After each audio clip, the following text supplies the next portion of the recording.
Hello दोस्तों, मेरे YouTube channel में आपका बहुत-बहुत स्वागत है। तो आज हम लोग डिस्कस करने वाले हैं फर्स्ट ईयर ऑर्गेनिक फार्मिंग यानी जैविक खेती का पेपर। और जैसा कि आप देख पा रहे होंगे, यहाँ पे ऊपर लिखा हुआ है बीकॉम, बीए, बीएचएससी, बीएससी, बीसीए, बीबीए। अगर आप इनमें से किसी भी कोर्स से हैं तो ये प्रश्न पत्र आपके लिए महत्वपूर्ण होने वाला है। अगर आपकी परीक्षाएँ भी होने वाली हैं तो आप इन प्रश्नों को तैयार करके जा सकते हैं, जिससे आपको परीक्षा में मदद मिलेगी। और आगे लिखा हुआ है for regular students vocational no education policy business administration organic farming time allowed 2 hours maximum marks 70। और नोट दिया गया है सभी तीनों खंडों के प्रश्नों को निर्देशानुसार हल कीजिए। अंकों का विभाजन खंडों के समक्ष दिया गया है। अगर आप एमपी के किसी भी विश्वविद्यालय से हैं तो ये प्रश्न पत्र आपके लिए महत्वपूर्ण है। खंड आ यानी सेक्शन ए में अतिलक उत्तरीय प्रश्न पूछे गए हैं और इसमें नोट दिया गया है किन्हीं 3 प्रश्नों के उत्तर लिखिए। अधिकतम शब्द सीमा 50 शब्द। प्रत्येक प्रश्न का उत्तर 2 अंक है।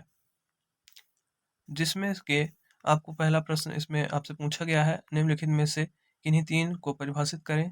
जिसमें पहला है प्राकृतिक खेती यानी नेचुरल फार्मिंग, आपको डिफाइन करना है। दूसरा है भू परिष्करण यानी टी लैग। और तीसरा है आच्छादक फसलें यानी कवर क्रॉप्स। और चौथा है हरी खाद यानी कि ग्रीन मैनर। और पांचवा इसमें पूछा गया है जैव उर्वरक यानी बायो फर्टिलाइजर। इसमें कुल 5 टॉपिक्स आपको दिए गए हैं और किन्हीं 3 को डिफाइन करना है, प्रत्येक 2-2 अंक के। अगला खंड खंड बा यानी सेक्शन बी में लघु उत्तरीय प्रश्न पूछे गए हैं यानी शॉर्ट आंसर टाइप क्वेश्चंस। और इसमें नोट दिया गया है कोई 6 प्रश्न हल कीजिए। अधिकतम शब्द सीमा 200 शब्द। प्रत्येक प्रश्न 5 अंक है यानी प्रत्येक प्रश्न 5 अंकों का है।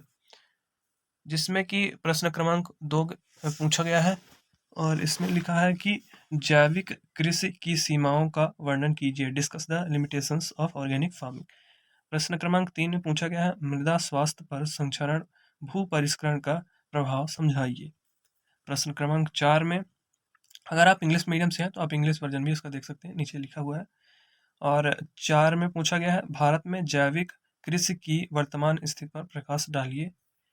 और प्रश्न क्रमांक 5 में पूछा गया है सजीव बांड में प्रयोग होने वाले विभिन्न प्रकार के पौधों का वर्णन कीजिए।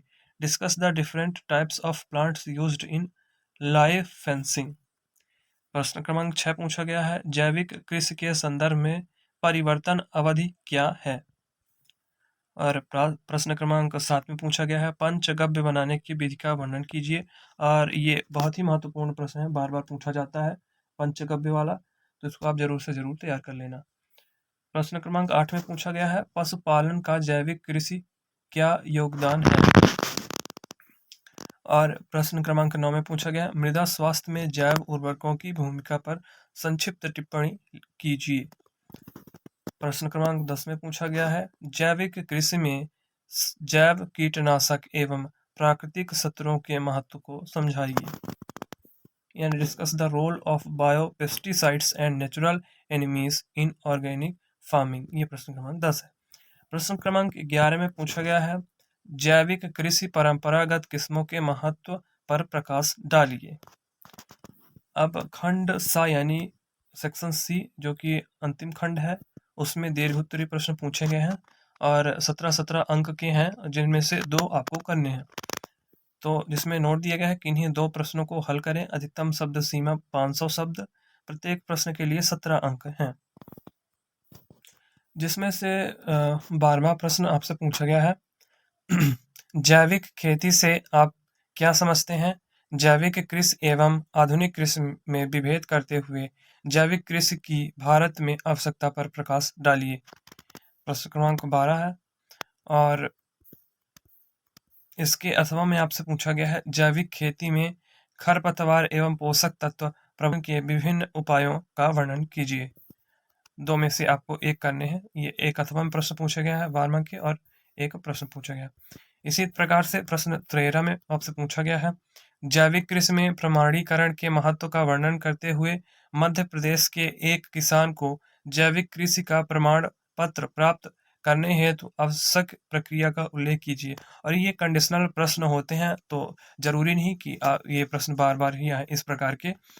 जैसे कि प्रश्न क्रमांक 13 पूछा गया है ये नॉलेज बेस्ड होता है, एक्सपीरियंस बेस्ड होता है, तो ये घुमा कर भी दे सकते हैं। और इसके अथवा में पूछा गया है 13 प्रश्न के अथवा में, पलवार को परिभाषित कीजिए। और ये प्रश्न इंपॉर्टेंट है, पलवार वाला, ये पूछा जा सकता है। पलवार को परिभाषित कीजिए। पलवार के विभिन्न प्रकारों का उल्लेख करते हुए जैविक खेती में पलवार के महत्व पर प्रकाश डालिए। तो आप इन प्रश्नों को तैयार करके परीक्षा में जा सकते हैं।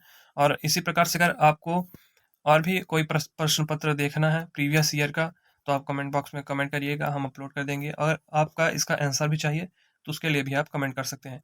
Thank you for watching the video.